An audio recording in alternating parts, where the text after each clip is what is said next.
Well, good morning and welcome to this spring day on the DePauw University campus. I'm very pleased today to introduce our speaker, Barbara Bush, who is surely one of the most popular First Ladies our country has ever known. I welcome Mrs. Bush here as part of the Ubben Lecture Series. And I was advising her before we came on stage that previous Ubben lecturers have included Willy Brandt, Margaret Thatcher, and just last fall, several of you heard former Apollo 13 Commander James Lovell. During Mrs. Bush's years in the White House, she has supported many worthwhile causes. She won a multitude of admirers with her warmth, her humor, and as you will see, her frankness. Although Mrs. Bush says she doesn't miss one thing about the White House and life there, she and President Bush continue to keep almost as busy as when they resided on Pennsylvania Avenue. They both write, volunteer, and travel, last year covering some 32 states and 17 foreign countries. You'd also be interested to know that they recently celebrated their 51st wedding anniversary.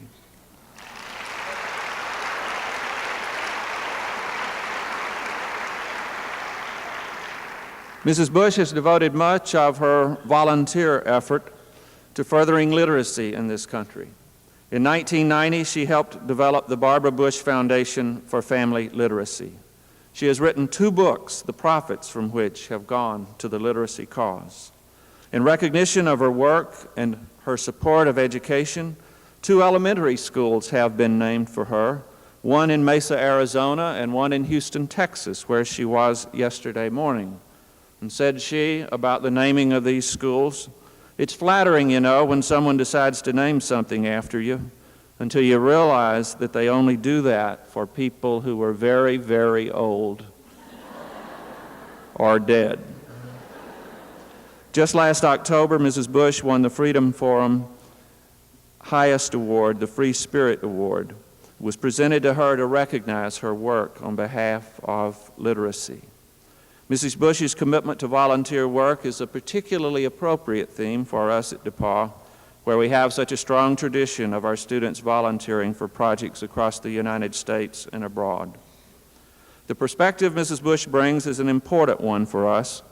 As she said in a speech last November, we need to believe in things bigger than ourselves.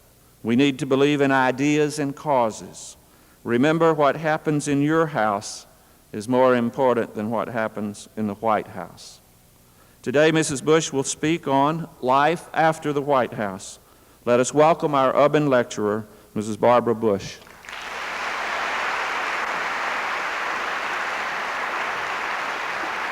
Thank you very, very much.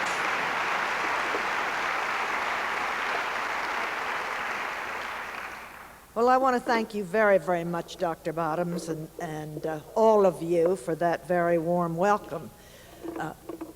I have had a good welcome here. I had a wonderful dinner last night at the President's house with some very nice people, and I really enjoyed it, and I feel very much at home here. And I'm thrilled to be here to participate in the distinguished Ubben? It's not a word we use all the time in Houston, Texas. Lecture series.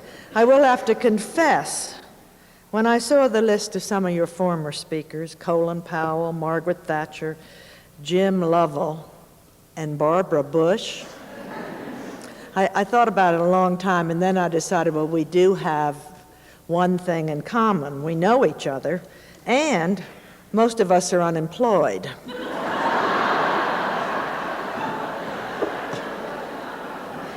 I'm thrilled to be here at Dan Quayle's alma mater.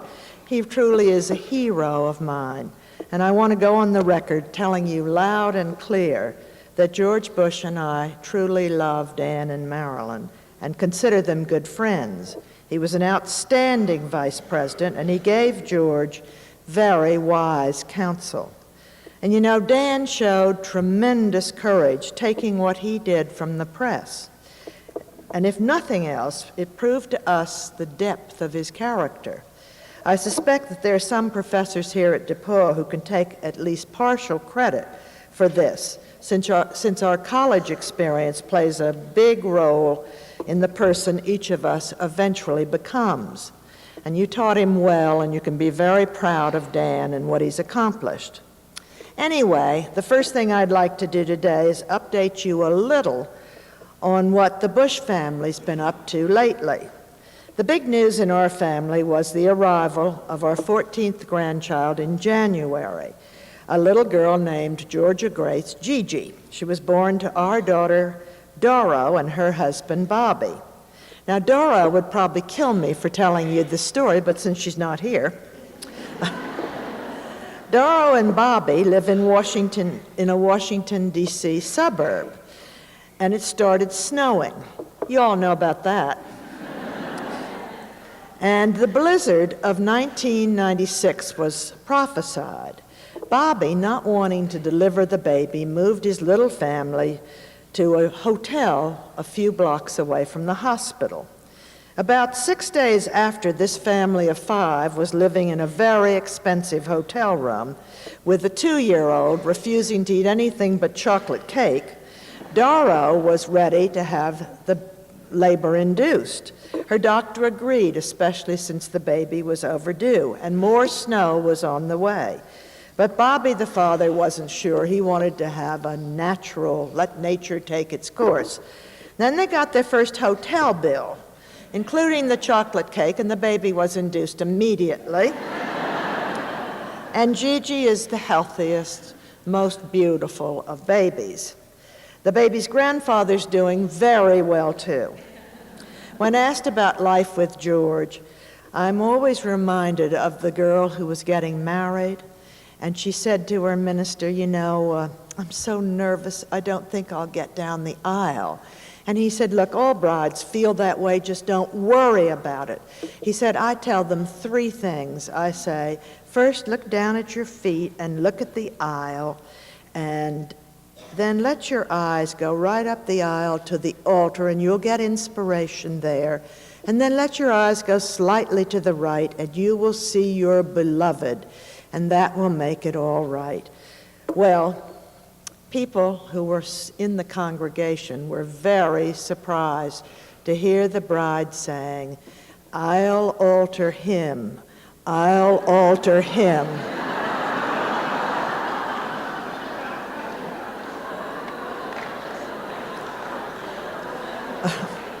After 51 years of marriage, I know that I will never alter George Bush.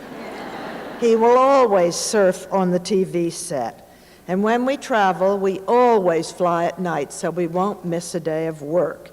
And he will never, ever eat broccoli. And the truth is, with the exception of the TV surfing, I really wouldn't even try to alter George Bush. And one of the things we both love about life now is being out of politics. For the first time in 16 years, George is not a candidate for president or vice president of the United States. And those were exciting and wonderful times. But we are absolutely thrilled to be on the sidelines. Someone asked him the other day if he felt left out not participating in Super Tuesday. Sure, he said. Campaigning in 9 states in 3 days, eating awful food, sleeping in stuffy hotel rooms, photo ops with horses and pigs, and much worse, often being asked to kiss them. We really miss politics. And of course, there's the media. We're very happy without that kind of excitement in our life. And the best part about not having the media dog your every footstep, the best part is not having them dog your every footstep. George liked to say when he was president that he was the first person to defend the freedom of the press. Now that he's out of office, he's the first person to say he's enjoying freedom from the press.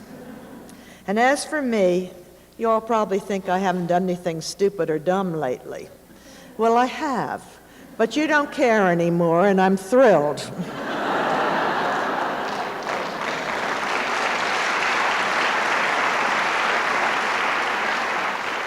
Now, being on the sidelines doesn't mean that we've been sidelined, however. George Bush has never believed in sitting still. Already this year, we have traveled to China, Hong Kong, Korea, the Bahamas, and London. And that's just the overseas trips we have taken. Right now, George is on a 16-day, 9-country trip to the Middle East, and I returned last week from a week-long trip that included stops in Seattle, California, Phoenix, and Hawaii. And this week I've spoken in Fort Worth, Texas. Today I'm here with you in Greencastle, and I will go on after this to Dayton, Ohio.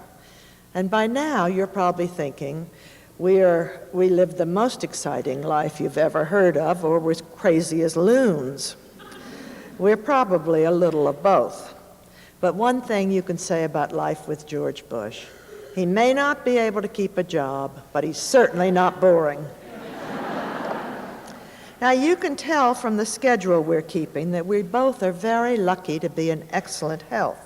In fact, we were at the Mayo Clinic in Scottsdale, Arizona, for our annual physicals just last month. The results were very predictable. George was told, "You have the body of a 40-year-old." And I was told I had a body I really needed to get rid of. The trouble is, when you're my age, I can't even follow the advice a friend once gave me. She said, if you want to look young and thin, hang around fat old people.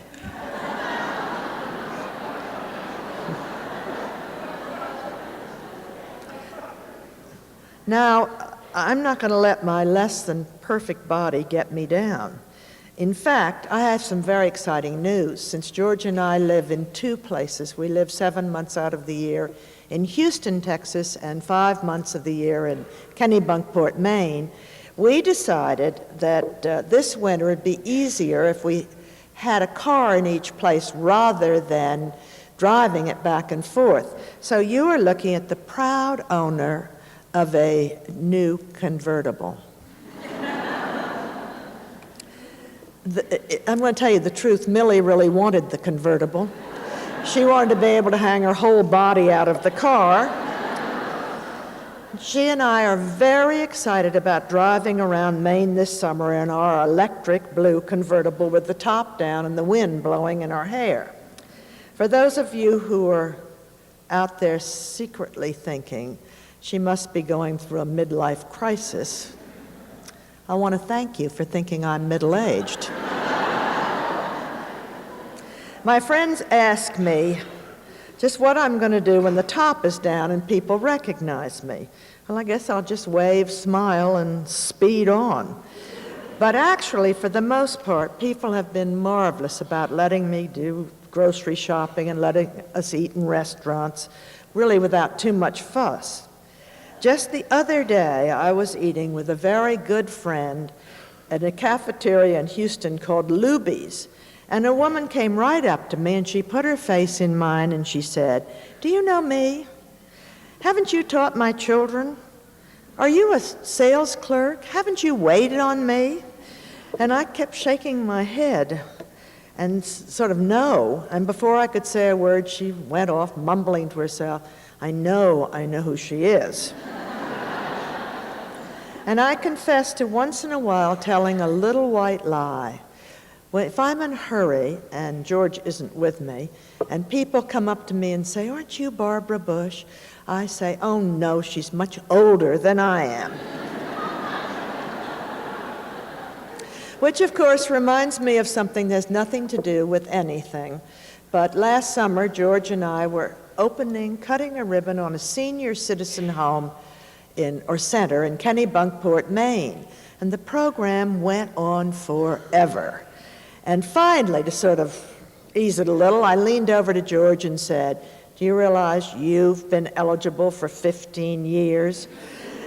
And a minute later, he leaned back and said, "Do you realize your eldest son will be eligible in 6 years?" And that's sort of a nice way for me to bring up the fact that our eldest son is the governor of the great state of Texas. You knew I was going to work that in, didn't you? And George and I are also, as you were told, having things named after us. And to add to the list, I have just had a middle school named after me, and a World War II museum gallery and a new highway in Texas have been named after George. And it was announced that the Children's Hospital in Portland, Maine is being named for me. And then there's a grove of trees here, and one for George in Arlington, here meaning Houston, Texas, and one in Arlington for George. And the other day I was driving around Houston when I came across the George and Barbara Bush preschool. This is really a great honor, as you well know, but it is a little bit weird because, as you were told, you have to be either dead or very, very old. Now, in between all this travel and special events, we try to keep up with family and friends and an overwhelming load of mail. And reading the mail, by the way, can be sometimes quite entertaining. I hope none of you here wrote me this letter. It said, "Dear Mrs. Bush, I have a request to make of you. In our family archives, we have a few strands of George Washington's hair. We hope to be able to put together a From George to George display. Would it be possible to have a small lock of George Bush's hair?" You all remember George Bush. He doesn't have a lock to spare. But my favorite letter of all time came from a woman in a retirement home. You remember when George was president, and I just told you he's never going to eat broccoli, but he made that big announcement. And that caused an enormous stir. Just listen to this letter. This came recently. "Dear Mrs. Bush, I'm sorry to tell you that I bear a deep grudge against your husband. He made it clear that he had a dislike of broccoli, an aversion that I share. I feel that in his position he could have issued a presidential edict banning the cultivation of broccoli. But he did not, and I am the victim. She said, I live in a retirement home, and broccoli appears on the menu at least 4 times a week. I can deal with that. But it has an insidious way of appearing in soups, salads, soufflés, and mixed vegetables that is hard to combat. This country is obsessed with broccoli. Life is nearly intolerable. I do wish your husband had acted." Now, this was just the latest in a long series of broccoli letters. Back at the White House, I got them by the truckloads, from people sending me broccoli recipes to mothers worried about the bad example George was setting. And then the Broccoli Growers of America delivered 2 tons of broccoli to the White House. And Millie and I were the designated receivers. Shortly after that, I was in the Oval Office with George and John Sununu when John asked me what I was going to do with the stuff. I said, well, of course I'm going to give it to a homeless shelter. John said, oh, no, don't do that. That's why most of them left home in the first place.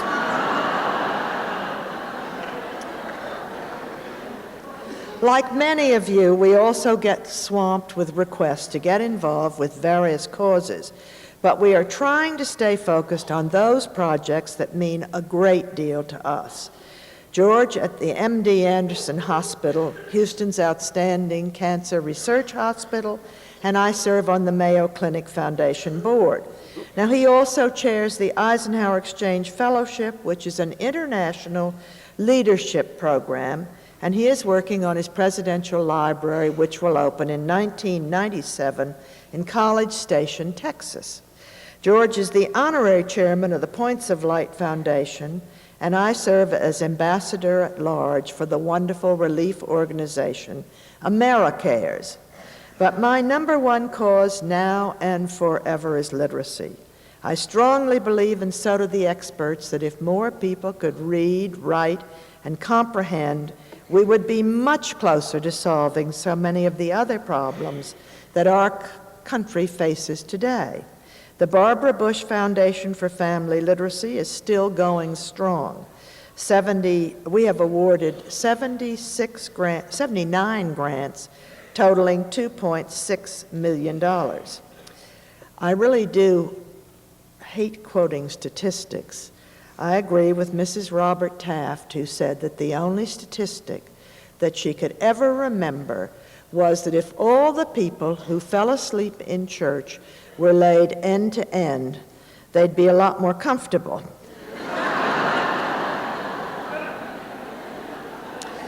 But these numbers are too frightening to ignore. And this is a horrible statistic. A recent statewide survey in Indiana found that an estimated 46% of the residents scored in the lowest two categories of literacy skills. Now, they can read, but this means they cannot read and write well enough to be entirely self-sufficient, and probably do not have any kind of job security. Many of them cannot read a menu in a restaurant or a simple road map, and very few of them probably have ever read a bedtime story to their child. 30% of Indiana residents say they have never used a library, and another 33% said they use one only once or twice a year. However, virtually all Indiana residents say that they watch television every day. Nationwide, an estimated 90 million Americans have trouble with basic reading and writing skills. And I could quote many more numbers just like these, but instead of boring you to tears, I would love to share with you several articles I read recently. The first is from Chicago Tribune columnist Mike Royko, who wrote, "Because I was out of the office and needed the phone number for the Chicago Tribune's Washington bureau, I called long-distance information. In D.C., I told the operator, what's the number of the Chicago Tribune?" There was a long pause, and finally she came back on and she said, "How do you spell that?" "Spell what?" I asked. She said, "Is that S-H-I? Are you talking about Chicago? Are you telling me you don't know how to spell the name of the third largest city in the United States of America?"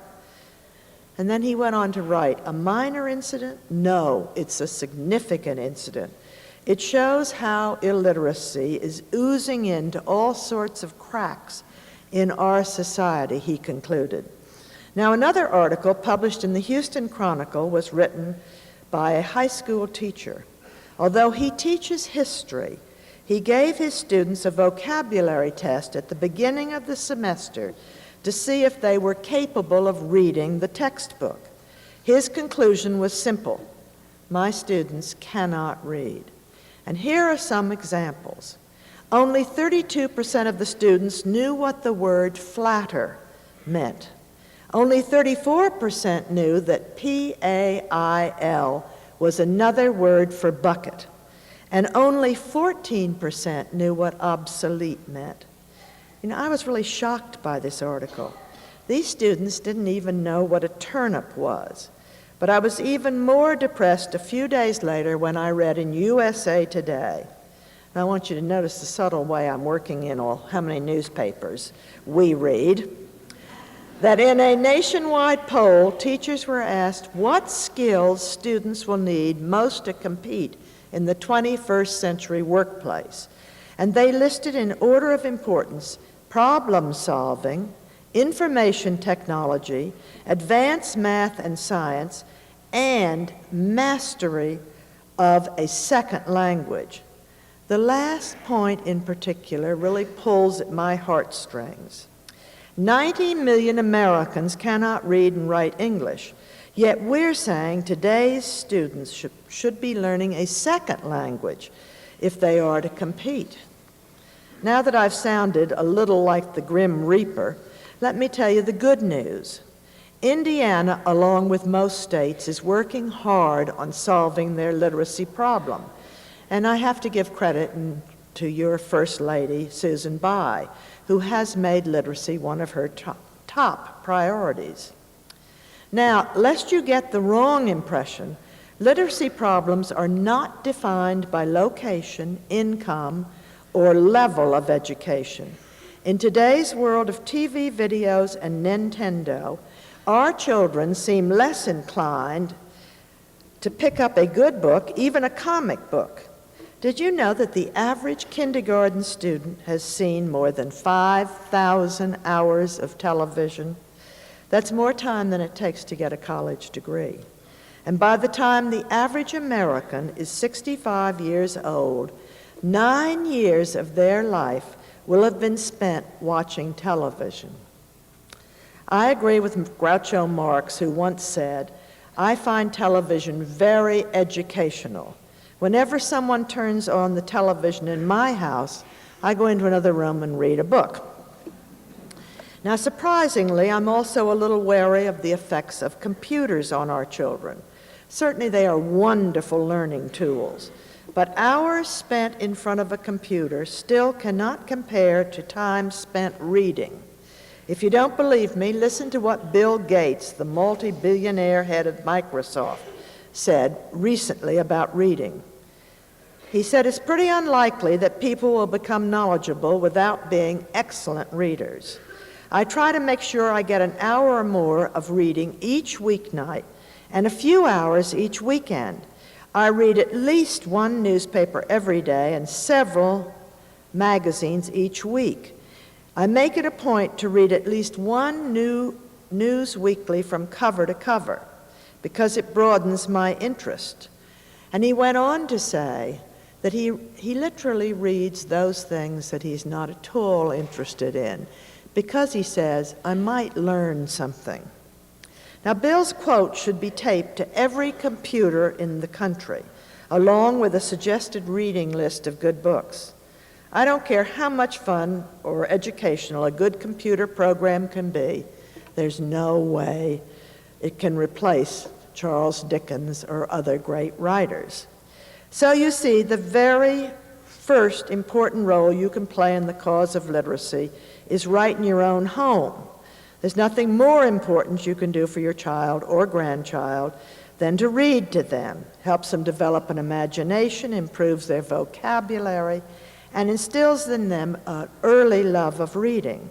And don't forget to turn off the TV once in a while yourself and read a good book. Mine, if you absolutely must. As author Robert Fulghum says, don't worry that your children never listen to you. Worry that they're always watching you. And as for you college and high school students here today, you can help too. If you have brothers and sisters at home, please help your parents out once in a while and read to them. What a great way to be a wonderful brother and sister. And outside of your home, if you have some extra time and are looking for a worthwhile project to get involved with, please consider literacy. Literacy programs could never exist without the help of volunteers. So please think about getting involved, whether it's to become a tutor or even to help answer phones or do some filing. Just call the Putnam County Adult Literacy Program and they'll be happy to let you know how you can help. Just keep in mind that everybody has something to give, even Millie. She donated the $1+ million she made from Millie's book to help wipe out illiteracy, which George says, of course, was only right and proper since she suffers from the disease herself. George also says about Millie, "You know, I worked hard all of my life. I did the best I could, and I attained the highest job in the country, maybe in the world, and my dog made more money than I did." The Barbara Bush Foundation focuses on family literacy because we really feel it's important to pay attention to the whole family. Studies have shown that parents who can't read and write are more likely to raise children who will have trouble reading and writing also. Many of our programs not only teach parents how to read, but also teach them parenting skills and how to help their children get ready for school. We also are becoming more and more convinced that family literacy programs help families where child abuse is a problem. Not only does learning to read give parents self-esteem, but reading to your children, putting your arms around them, is a wonderful way to bring them closer to you.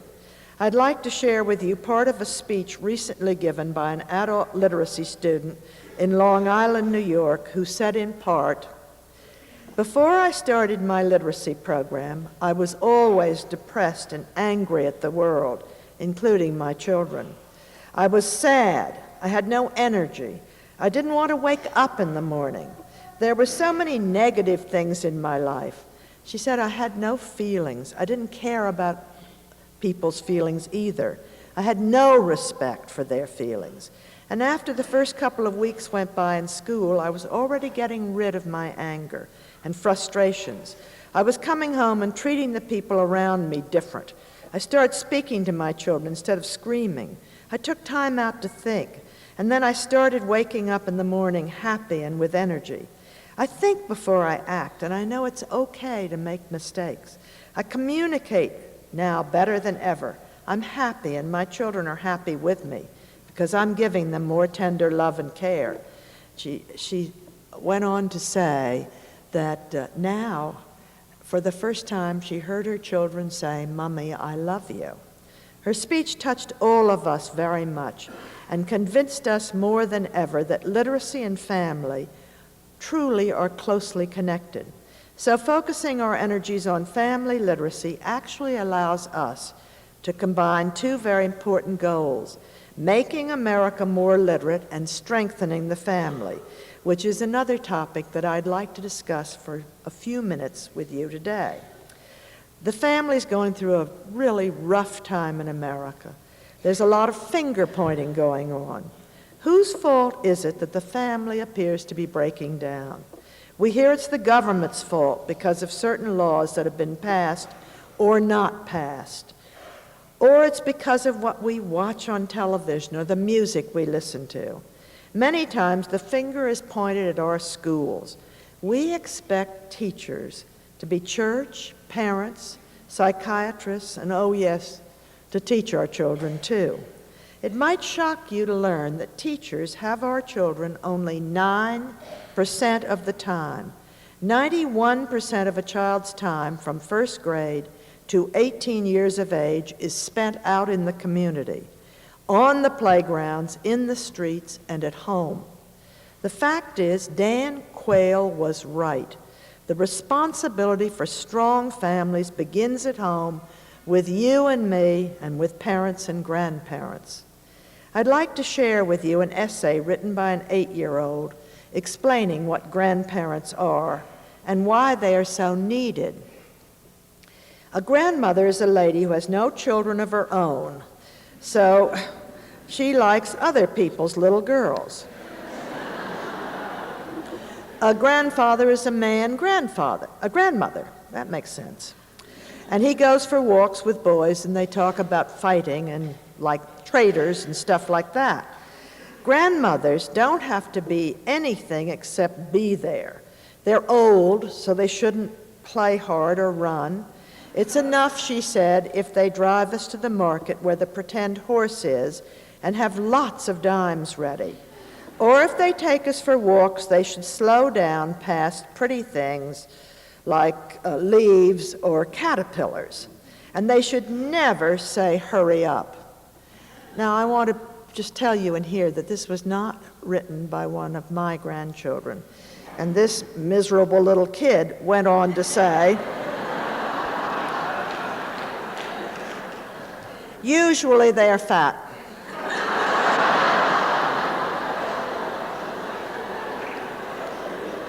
But not too fat to tie kids' shoes. And they wear glasses and funny underwear. And they could take their teeth and gums off. It's better if they don't typewrite or play cards except with us. And she said they don't have to be smart, only answer questions like why dogs hate cats and how come God isn't married. And they don't talk baby talk like visitors do because it's hard to understand. And when they read to us, they don't skip or mind if it's the same story again. She said everybody should try to have one, especially if you don't have television, because grandmas are the only grown-ups who have got time. Now, I really loved that essay. Only a child could write with such honesty and humor, although the ending is very, very sad. The fact that this girl thinks that grandmas are the only grown-ups who have got time. As parents, we must make time for our children, although I know that's easier said than done. Even I can still remember what it's like to juggle carpools, Little League games, unmade beds, and of course the most oft-asked question in any household in America, Mom, what's for dinner? And on top of that, I know that most mothers today are juggling very demanding careers. We all know that being a good parent's not an easy job. Nobody's perfect at it, you just have to take it one day at a time. I'd like to share with you another essay, one that I read in the little book called Chicken Soup for the Soul. If I had my child to raise all over again, I'd finger paint more and point the finger less. I'd do less correcting and more connecting. And I'd take my eyes off my watch and watch with my eyes. I'd care to know less and know to care more. And I'd take more hikes and I'd fly more kites. And I'd stop playing serious and seriously play. I'd run through more fields and gaze at more stars. I'd do more hugging and less tugging. I would be firm less often and affirm much more. I'd build self-esteem first and the house later. I'd teach less about the love of power and more about the power of love. Now, I'd also like to give a little advice to some of the students in the audience today. I hesitate to do that because I remember an essay a young child wrote about Socrates. He said, Socrates was a man who went around giving advice. They poisoned him. But that isn't going to stop me. Just because you're not parents yet, and at least I hope you're not, doesn't mean you don't have a role to make in making the family stronger. If you're living away from the home, pick up the phone once in a while and call your parents. Call them collect and tell them I said to. It will make them so happy if you stay in touch. And if you're living at home, I know you are busy with friends and homework and sports and so many other things, but make time to spend with your family. And when everything else is said and done, remember, they're still your best friends. It's also important that we remember that home is the children's first school, and we are their first teachers. Strong families teach the difference between right and wrong, tolerance and intolerance. Strong families give love, support, and security. Strong families build character, and character does count, and don't you forget it. And we also need to teach our children and remind ourselves that we cannot always depend on others to find the solutions to our problems. Not the government, not our schools, not our place of employment. If we see a problem, we should try to fix it. If we see someone who needs help, we should extend a helping hand. We need to believe in something larger than ourselves, in ideas and causes, in people and in God. In other words, we need faith. I do believe we need faith in a supreme being. Without God, for George and me, at least, none of the rest of this would make any sense at all. And we also need faith in ourselves.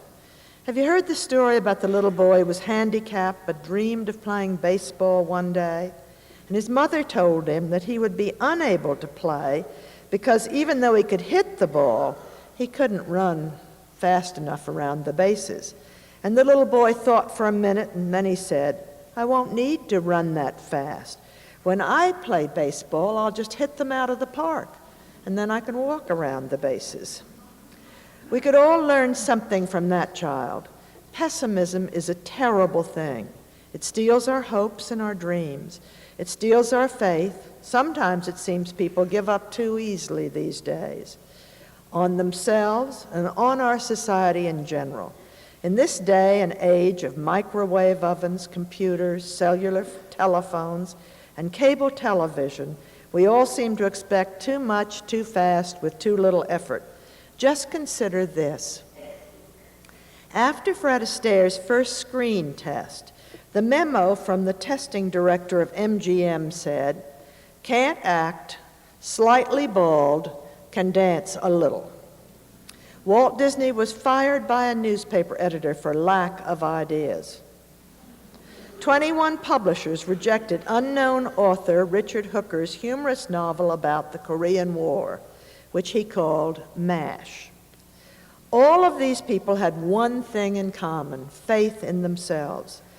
And especially to all students here with us, please remember, it's okay to fail once in a while. All your dreams won't come true immediately. Life would be almost boring if they did. It's okay to fail once in a while, and it's even okay once in a while to look silly. For instance, there was the night of the beautiful state dinner we gave for Boris and Naina Yeltsin. During the dinner, Boris leaned over through an interpreter and said to me, "Barbara, I don't know the protocol, but what do I do if a woman has her foot on my foot?" Well, I looked over at the perfectly beautiful woman I'd put on his right and was feeling a little sorry for her when Boris lifted his leg and my foot went popping through the table. I had been grinding his foot into the ground.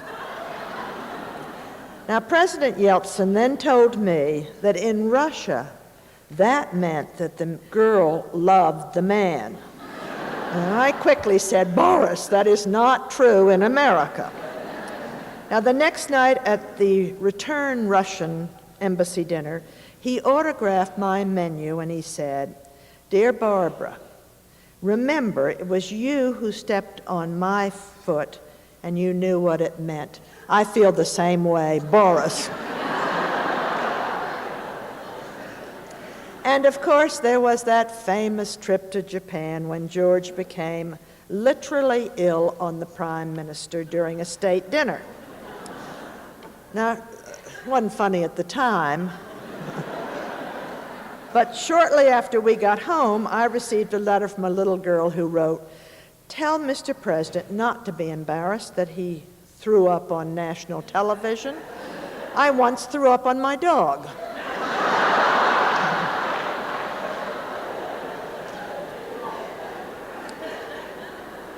So you see, even in the White House, life does not always go perfectly. Now, after you laugh at yourself, you have to reach down and find faith in yourself. Just like Walt Disney or like Fred Astaire and even like George Bush. Besides faith in ourselves, we must also have faith in ideas and causes and people. It's important that we all find our niche in society, that special way we can help and get involved and make a difference. George calls it being a point of light. And speaking of being a point of light, I was thrilled to learn that I am on the campus of the 592nd Point of Light. I should remind you, because someone asked me of dinner last night if there were, if it was in order of how good they were. It was not. Every single day for 1,000 days, a point of light was named. And your great university was the 592nd Point of Light. The emphasis DePauw University puts on community service is marvelous, and I've heard that you can even receive credit for doing volunteer work. Learning to become involved in your community is one of the best lessons in life that you will ever learn. It's also one of the best examples you can set for your children and grandchildren. The example of caring and sharing. Our children need to see that we care about our communities. I know that doing volunteer work can often be frustrating. Sometimes it's hard to tell if you're making a difference.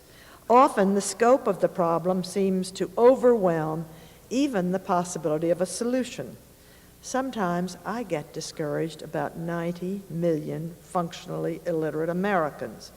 And then I remember a story George loves to tell about the young boy walking along the beach with his grandfather. And as they walk, the boy picks up starfish and tosses them back into the sea. When his grandfather asked him why, the boy replied, "If I don't throw them back, the starfish will dry up and die." "But," said the grandfather, "this is a long beach and there are millions of starfish. What you're doing won't make a difference at all." And the boy looked down at the starfish in his hand as he very gently tossed it back into the sea. He said, "It makes a difference to this one."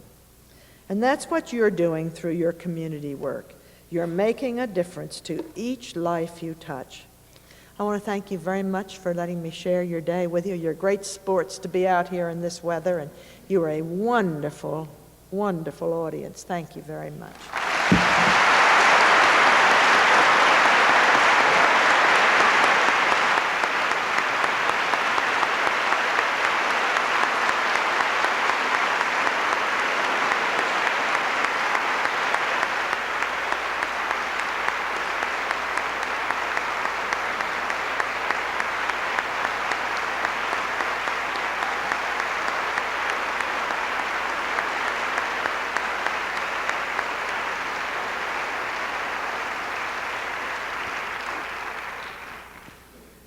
Mrs. Bush, on behalf of everyone here, we thank you for sharing those words with us. We appreciate what you said, and so many of our students do take very seriously what you said about volunteer service. Now, I have two announcements to make, and they're both weather-related. I know many people here have 11 o'clock classes, and so you'll have to leave. And we had planned for the morning to go something like this. Mrs. Bush has graciously agreed to answer some questions that you might want to ask. We had thought we would go over to the Watson Forum and the Media Center, and that's where we would be. But obviously the weather is not so very good, and so we thought instead we might simply stay here and give people the chance who need to leave to go to class or keep their schedules an opportunity to do so. And then we'll sort of reconvene our session in just a minute, and we'll have questions and answers here. There's a microphone in each aisle, and if you have a question for Mrs. Bush, you might just line up there and she will take questions for a while. The second announcement is not related to the program this morning, but is related to one that we had planned to have tonight. I think most of our students are aware that we were going to have a Quality of Life forum tonight, and we're going to reschedule that for another time. Several of the people who were going to be on the panel live outside of town, and it just seemed unfortunate and unwise to ask them to stay at work past 7 or 8 o'clock tonight. So we'll reschedule that. If you need to leave for class or so, now would be a good time to do so. Those of you who would like to ask questions might stand behind one of the microphones, then I think everybody could hear. Yeah. Well, is there someone who has a question? If you just come to the microphone.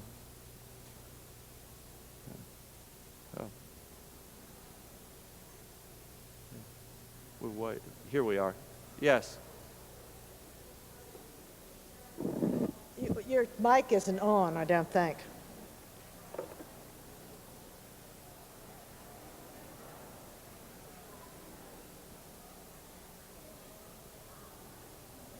There we go. Can you hear me now? Mrs. Bush, can you please share with us what is your most memorable time in the White House and what you miss most about not living there? Well, I'll take the last first, which is I don't miss a darn thing. I loved every minute of living in the White House, as did George Bush. And we're so smart that we don't miss what we can't have. And we love our life now. I hope I conveyed that. But we're so happy both in Kennebunkport and in Maine, and we lived next door in Kennebunkport to two, I mean, in Maine, in Houston is what I'm trying to say, to two best friends. And so I always tease George when they walk Millie and say that they're three grumpy old men walking down the street. But the most memorable times in the White House, there were a lot of happy times. I mean, the grandchildren I have 6 living up there who came in and out all the time and swam at the pool, and I loved all that. But I guess the most memorable time was during the Desert Storm. It had to be. I mean, George really, it was a very difficult decision. We read every day there are going to be 50,000 body bags, and we saw in a national magazine pictures of boxes that were going to bring all our bodies home. And to send someone else's sons and daughters to war, I think probably was the most memorable time. Wasn't the happiest, but it was memorable. Thank you. Good morning.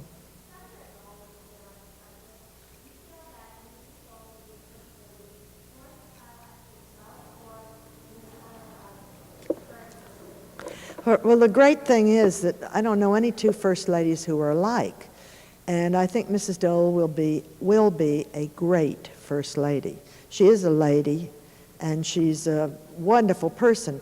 I have read that she would like to continue on in the American Red Cross. I think that would be fine.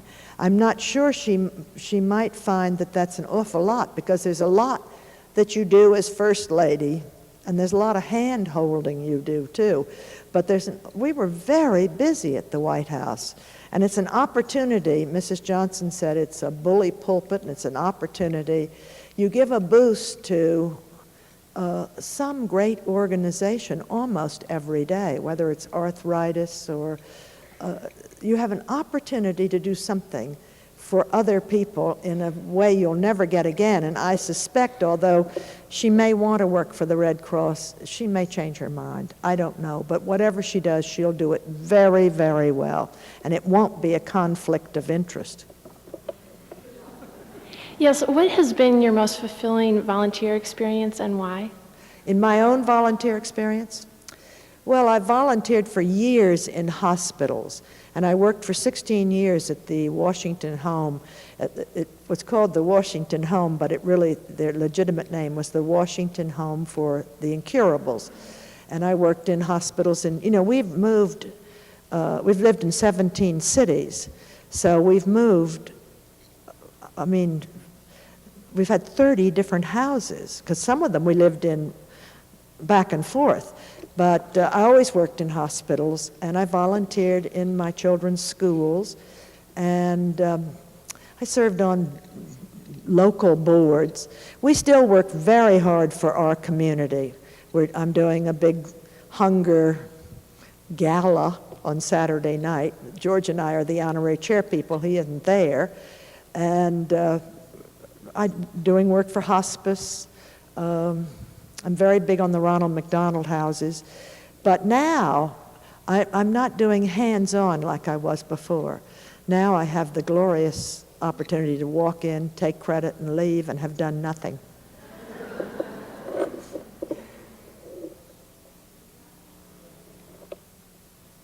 I can hear you if you speak up.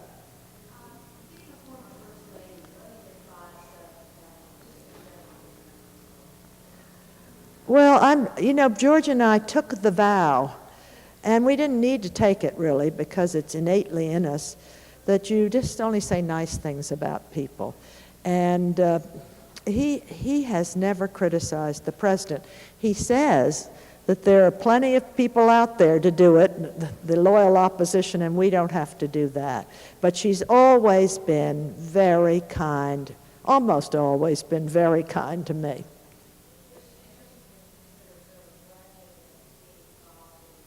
Not when she's with me. I'm formidable.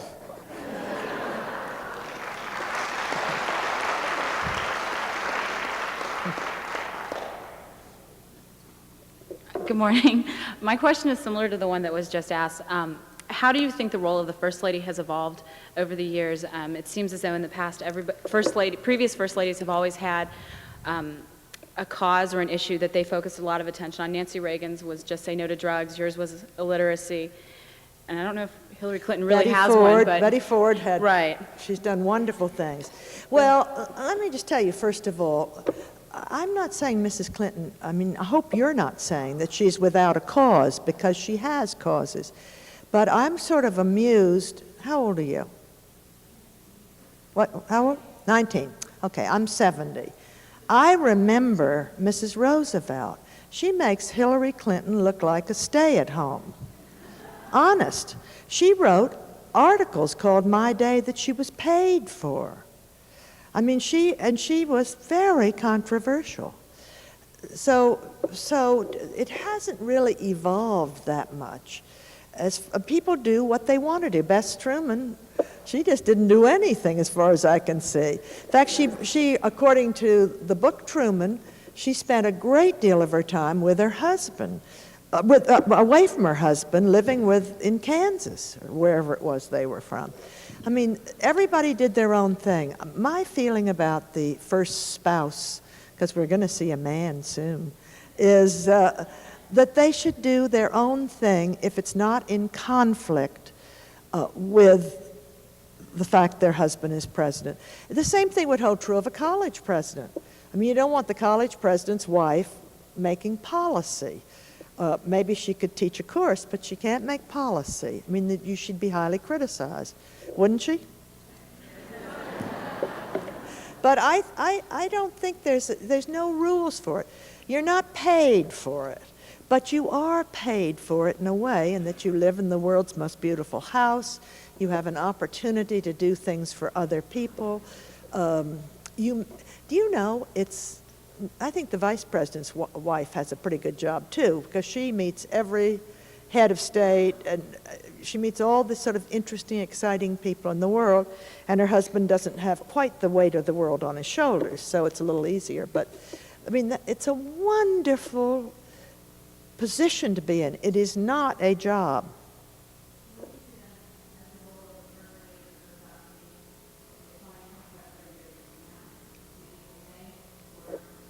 No, life goes on, and maybe the presidency will be slightly different. Who knows? But it could be the same. I mean, it could be. I hope we're going to have a better educated world. I'm worried about it. I'm worried, obviously, about 90 million people who can't read. I'm worried about sort of a division of our people. I don't know. I'm much more worried about that than I am about the role of the spouse. I think I don't know.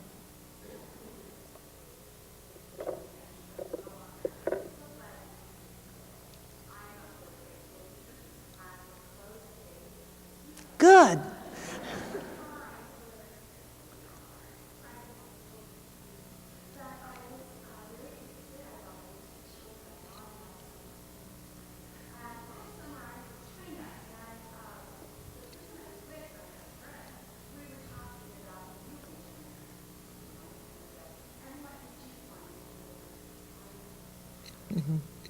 Well, I loved China. George and I lived there in 1974 and 1975 at the end of the Cultural Revolution.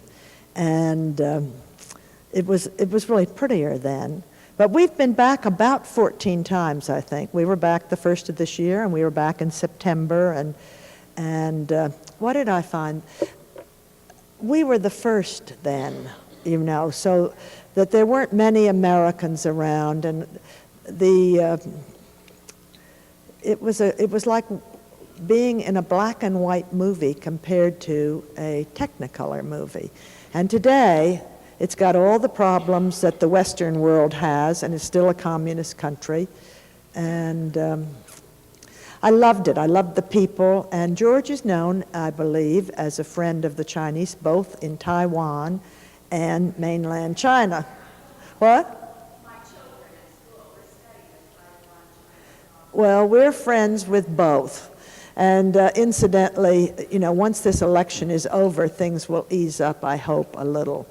But we've had very interesting, they're very nice to George, and I think he'll be there on Easter too. I won't. I'm going to be at the Texas Ranger baseball game with our oldest son. Mrs. Bush, would you care to comment as to why we should be very optimistic about the future of this great country? George is better than this than I am, but he is not a pessimist about the world. He's an optimist about the world. And I might also add, George is not an isolationist. George believes that we must, that we'll get more jobs and we'll do more things if we partake of the world. But I'm not pessimistic about the world. When I look at these kids and what they're doing and what they're learning, and I'm an optimist. But I'd be more of an optimist if we made darn sure that every one of our children could read, write, and comprehend, and then they wouldn't join gangs maybe, and they wouldn't do things that are not good. The great governor of the state of Texas has just put in an initiative saying that they are going to be, they're going to hold the schools systems accountable in Texas for every child being able to read at grade level at the end of the third grade. And that is not going to be easy to monitor because, for instance, I read in the New York Times the other day that in some of the New York school systems, they get money by the amount of children who pass these tests. So they told their slightly less than bright students to stay home the day of the testing. So those children weren't tested and they got more money, but those children were forgotten. I mean, they're part of that 90 million we're turning out every day. But in Texas, we're going to check those numbers and be sure that if 500 kids go to school, 500 kids take those tests. And it's not going to be easy because there are loopholes. But it's absolutely an outrage that we are sending children through school who can't read. I mean, I think that will solve a lot of our problems. And I think that's going to happen. Have you got hair left over from St. Patrick's Day? Yeah? Looks good. Wish I'd thought of that. I'm sorry, I hadn't noticed before. It just suddenly came. I'm going to do that next year, and I'll think of you. Hi, Mrs. Bush. Welcome to Indiana. It's been a wonderful experience. I took my children out of school today to come and hear you speak, and my son, John William, has a question for you. Sure. What is your favorite storybook? What's my favorite storybook? Well, I wonder, have you ever read, wait a minute, I'm going to think of it. I have several favorite storybooks. Amazing Grace. Do you know that story? I love that story. Do you know that story? No. Well, maybe it's a girl's book, but I don't think it is. I mean, I think it's good for girls and boys. But that's a favorite. I like Billy Goat Gruff. I like a lot of stories that I read when I was a little girl. But I like Amazing Grace best. It's a marvelous book because it says you can be anything in life you want to if you work hard enough at it. And it says it in such a nice way and has beautiful pictures, and that's nice. What's your favorite storybook? Dr. Seuss. What? Dr. Seuss. Dr. Seuss. Oh, Dr. Seuss. Well, which one? The Cat in the Hat or what's your very favorite? It's hard, isn't it? I think they all kind of run together after a while. We have so many Dr. Seuss books. Yeah, it's hard to remember. Well, thank you very much for asking that question. Thank you. Hello, Mrs. Bush. I'm from Oklahoma, and I'm just representing all the Oklahomans. We want to know when you and your husband will be coming back to eat at Cattleman's Steakhouse. Because that was I remember watching in '91 when you all were there, and normally you all do a speech, then go back to Tinker Air Force Base, but it was a nice treat to see you all went and ate dinner there. See us eating? Yeah. You're a nice man to say that, and we love Oklahoma, and we feel very close to Oklahoma. well, it's just to the north. But my question is, a year and a half ago, you and your husband had two sons running for two different governorships That's right. in two different states.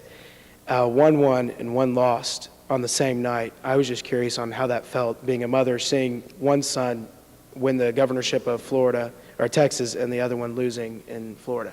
Well, it was terrible. I'm going to tell you the honest truth. First of all, we expected the son in Texas to maybe squeak through, but we didn't think he would. He thought he would.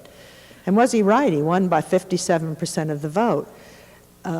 Just as an aside, I might point out that he campaigned on 4 issues only, and his opponent really said terrible things about him, called him a racist and everything else known to man. And he just stuck with his 4 issues, and he never said a bad word about her. And what's more, he put reins on his mother and wouldn't let me answer. And he won. And it just proves to me that negative campaigning really is not appealing. He won by a big vote. The son in Florida, 2 weeks before, had been prophesied by CNN as one of the 2 shoes in the country. So we sort of thought he might win. And it was very hard.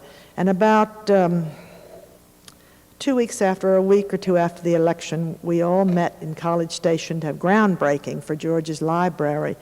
And the Florida son took me aside and he said, "Mother, if you and Dad would cheer up, would sure make my life easier." Because we really just could hardly stand it. We hated it so. But I think that's a normal mother and father reaction.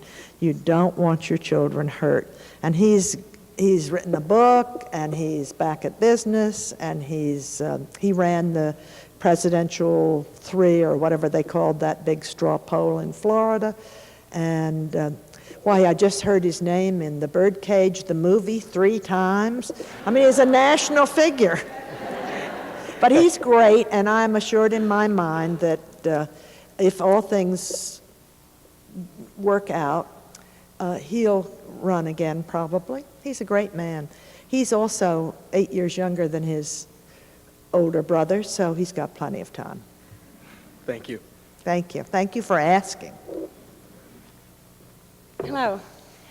Hello. Hi. Looking back on your political life, do you have any regrets? Looking back in my life, do I have any regrets? Sure. I mean, I wished I'd listened more to my children. I wish I'd been less impatient and more patient, all those things that everybody wishes. I am the least perfect of people, but God has been great to me, and we have the 5 best children who all married very well, too. They're all nice people. So I guess it's a waste of time to regret. I think you try to do better later. But I don't really have it. Isn't that terrible? That makes me think of one of my grandchildren. I love this story. Last year at Lent, our daughter, Doro, said to her 2 older children, now, Sam, who was 11, and Ellie was 9, you know, Lent is here, and now we should all think of one thing we're going to give up for Jesus, one bad habit we have that we could give up, and we'll during the 40 days of Lent. So Sam came back with a list a mile long. And little Ellie, who had teeth that stuck out about right here, the biggest buck teeth you ever heard in your life, came in and she said, I just can't think of one thing, Mom. And Sam says, I can think of lots of things for you. And her mother said, no, Ellie has to think of this herself. And she went back in her room, and she came back in. She said, I can't think of anything I do that's wrong. And Sam said, I can. And Ellie says, well, please, Mom, let Sam tell me. And Sam said to her, you ought to chew with your mouth closed. And that's when they discovered that Ellie's teeth did not meet. They were so bucked. And Ellie's teeth have had braces this year. And she can chew with her mouth closed. So that was good. That's a nothing story. But I love that. She couldn't think of one bad thing she'd done. That's the way I am. I can't think of one bad thing I've done. I would just like to say that I would like to consider you a big role model. You're a wonderful lady with good morals and values in a world that's changing. And I would like to ask you, what was your biggest influence as you were growing up? I think it's so important to look up to somebody that you can depend on and look up to them for hope. That's a very good, first of all, I was really lucky. I had a mother and father who loved each other. And I was in a relatively small community in Rye, New York, and every door on the street was unlocked and open to us. And we lived among very nice people. I mean, I didn't realize how nice they were then. But I would say the greatest influence on my life, besides George Bush and my father, and of course I had a wonderful mother, but my father really, I think that happens sometimes with girls in a big family. But George Bush's mother was absolutely the most wonderful living human, and we were married at 19. And she was just unbelievable. She never, I mean, she had 5 daughters, 4 daughters-in-law like I do, and 1 daughter. And she never said anything was bad about us. She corrected her sons, but she always found something good in you.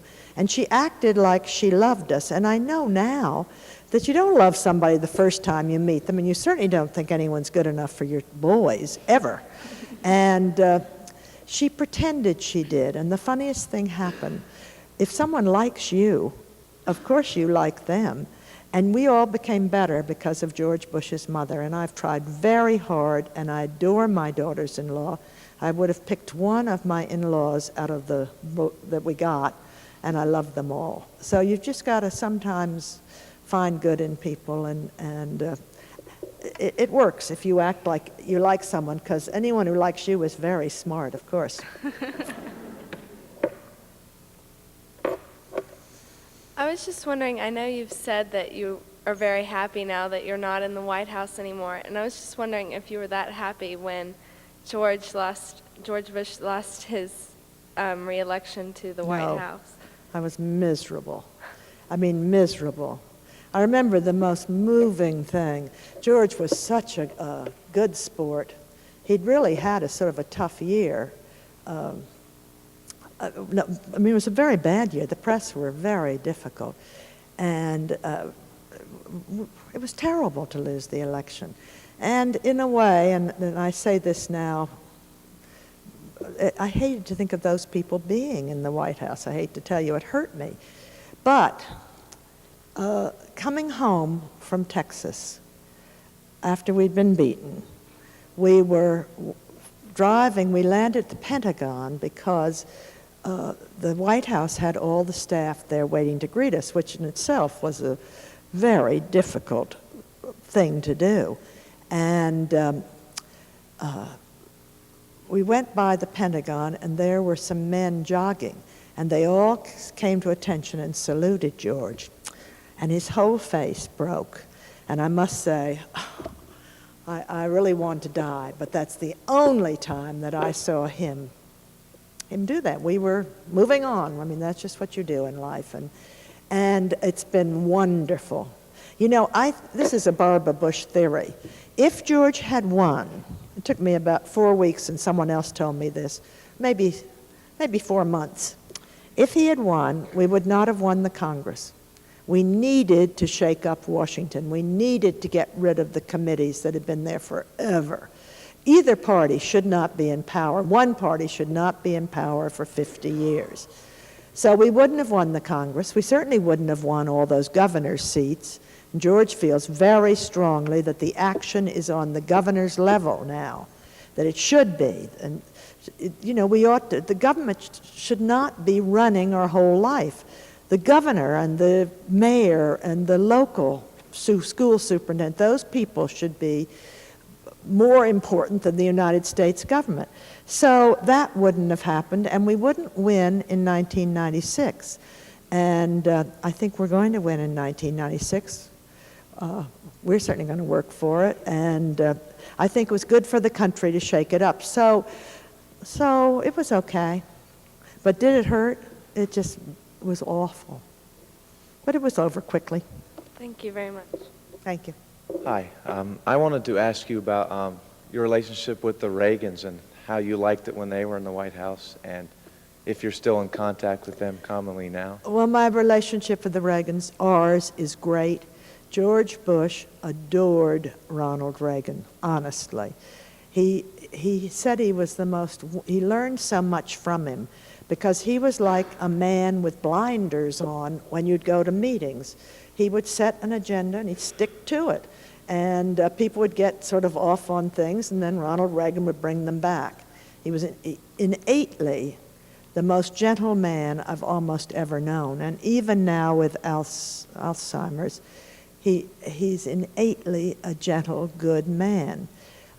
It's hard to be in touch with him now because he really isn't very well, but George stays in touch with him. And Nancy Reagan and I are friends. We had absolutely nothing in common, truthfully. You know, she is a size 4 and I'm a size, and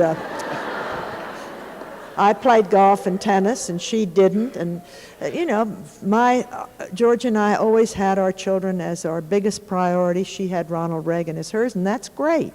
But George Bush and I, we were a sevensome, not a twosome. And so we did not stay in as close touch. But I couldn't think more highly of her.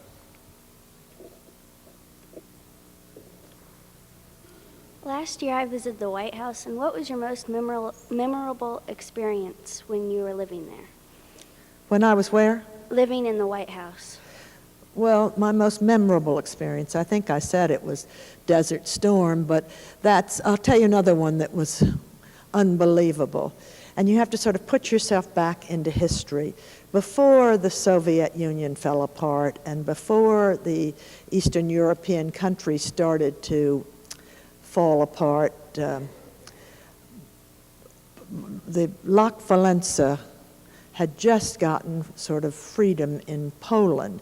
And he came to the United States, and George gave him the Medal of Freedom. I think it's the highest medal that a president can give to a foreigner. And all the labor union people who had worked so hard for solidarity in the country, George invited them, and we had an enormous crowd of very healthy-looking people, I might add. And they were big. And this little man, and I mean, we're talking little man, stood up there, and suddenly when George was reading about him, and he had his hands sort of like this, his head down, and George was reading the citation, and tears came down his face, and suddenly he looked like every man to me. He looked like every man who ever fought for freedom and got it. And he sort of represented all those struggles and all those things. Then later Hungary fell and all those other times, all countries. But that, I think, was one of the most memorable moments. That was nice. Well, I've sure enjoyed it.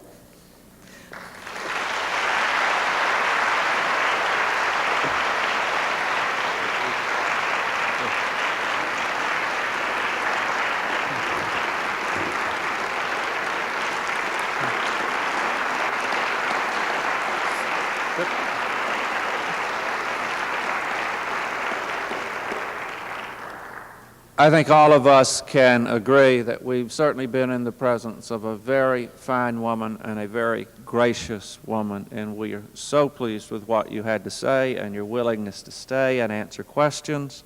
One of the values that the people who live at our house have, we really like people who enjoy dogs.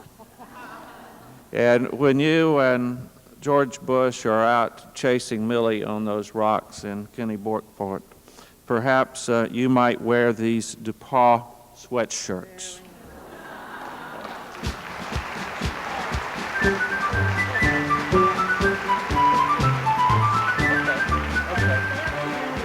Okay.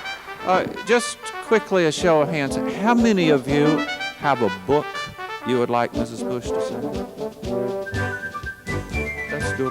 Why don't we just line up in this aisle if you have one? She has about 10 to 15 minutes before she just needs to leave, okay?